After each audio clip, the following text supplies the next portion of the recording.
খারাপ স্মৃতি দূর করে ভালো কোনো স্মৃতি সেখানে ভরে দেয়া। আসসালামু আলাইকুম সবাইকে। আশা করি সবাই ভালো আছেন।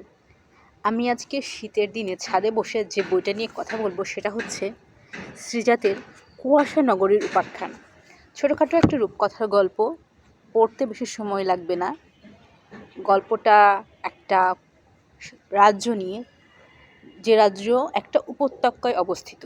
সেই উপত্যকাকে ঘিরে 7-8টা রাজ্য আছে। তো একটা দুর্ঘটনার পরে সেই রাজ্যটা কুয়াশায় ঢেকে যায়।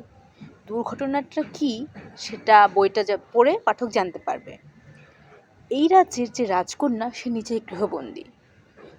3 বছর বয়সে সে তার বাবা মাকে হারায় একটা দুর্ঘটনায়। তারপর থেকে সে একাই চলে ফিরে বেড়াচ্ছিল এবং তার সঙ্গী ছিল রূপকথার 2 পরী বা এই ধরনেরই কোনো প্রাণী। যে পরী বা এই যে তার 2 যে সখী ছিল, তারা যখন ইচ্ছা তার কাছে আসতো, যখন ইচ্ছা চলে যেত, তাকে খুব খেয়ালে খেয়ালে রাখতো। এই ধরেন 6 বা 7 বছর বয়স থেকে তার সাথে সাথে থাকে। আর কিছুদিন পর রাজকন্যার বয়স 18 বছর হবে।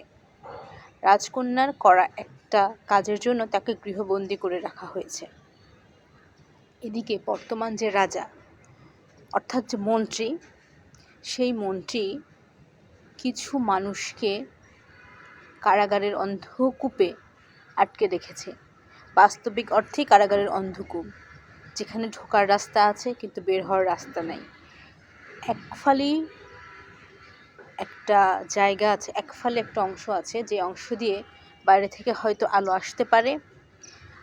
আর ওই যে একটা বাইরের একফালে যে জায়গাটা, সেখান দিয়ে শুধুমাত্র বাঁশির সুর ভেসে যেতে পারে এবং সেই বাঁশির সুর সমস্ত রাজ্যের মানুষকে কোনো একটা বার্তা দেয় যে বিপ্লবীকে রাজা আটকে রেখেছে, তার ফাঁসি নির্ধারণ করা হয়েছে। কিন্তু কেন? রাজকন্যা কি চাচ্ছে?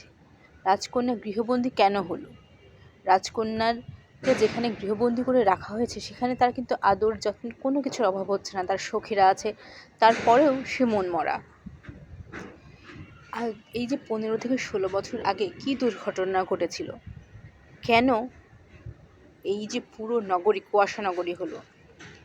কিছুদিন আগেও যেখানে সুখ শান্তি ভরপুর ছিল, সেখানে এখন কেন এত দুঃখ, কেন কষ্টের ছায়া?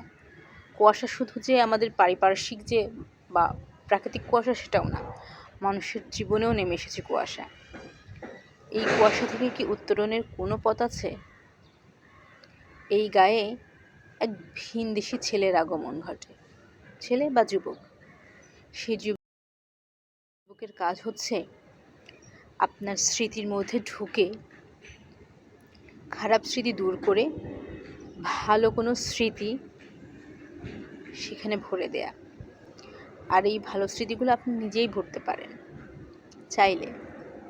যেমন ধরেন আপনার জীবনের কোনো দুর্ঘটনা বা ট্রমাকে পরিবর্তন করে সমুদ্রের ঢেউ, পাহাড়ের সবুজ, আকাশের বিশালতা, এই জায়গাগুলা বা এই ঘটনাগুলো কল্পনা করে আপনি প্রতিস্থাপন করতে পারেন।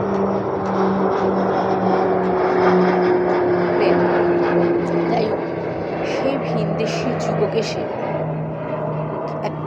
অনেক মানুষের মন থেকে অনেক স্মৃতি মুছে দিল। সেখানে দিয়ে দিল তার নিজের তৈরি করা, তার নিজের অনুভব করা, নিজের চোখে দেখা কিছু স্মৃতি।